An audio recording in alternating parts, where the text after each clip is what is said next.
প্রথমে আমরা এখানে কয়েকটা কন্টেনারের মধ্যে সলিউশন করে রেখেছি। প্রথমটা আছে কার্বনেট CO3 এর স্যাম্পল, তারপর একটা আছে সালফাইট SO3 আর লাস্টেরটা আছে সালফেট SO4 এবার আমরা এখানে আছে বেরিয়াম ক্লোরাইডের সলিউশন, কিছুটা করে এর মধ্যে অ্যাড করবে আমার কিছু স্টুডেন্ট, এবং দেখা যাক কি কি কালার চেঞ্জ হয়।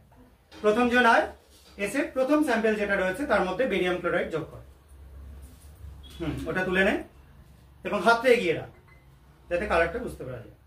আরো যোগ কর, আর একটু যোগ কর, ব্যাস ঠিক আছে। এবার একটুখানি ইয়ে কর। আচ্ছা দেখো, প্রথমটা সাদা পুরো টার্বিড হয়ে গেল, ঘোলাটে হয়ে গেল। এটা কেন হলো? যেহেতু কার্বনেটের স্যাম্পল ছিল, বেরিয়ামের সল্ট দেওয়াতে বেরিয়াম কার্বনেটের প্রেসিপিটেট তৈরি করছে। প্রেসিপিটেট কিন্তু সঙ্গে সঙ্গে পড়ে না, সেই জন্য টার্বিড হয়ে রয়েছে, ঘোলাটে হয়ে রয়েছে। এটা রেখে দে এবার। আচ্ছা, এবার সেকেন্ড জনায়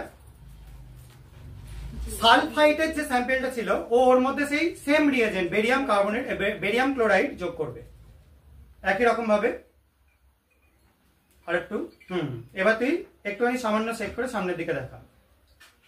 কালারটা এটারও কিন্তু সাদা, এরকম টাইপেরই প্রেসিপিটেট তৈরি হলো। এটা হলো সালফাইটের জন্য, বেরিয়াম সালফাইট তৈরি হলো, মানে BaSO3। ঠিক আছে, এবার তৃতীয় জনায় সেটা তুলে নে, আর তার মধ্যে যোগ করে দে। হাতটা একটু এগিয়ে কর। এটার জন্য তৈরি হচ্ছে কি বেরিয়াম সালফেট।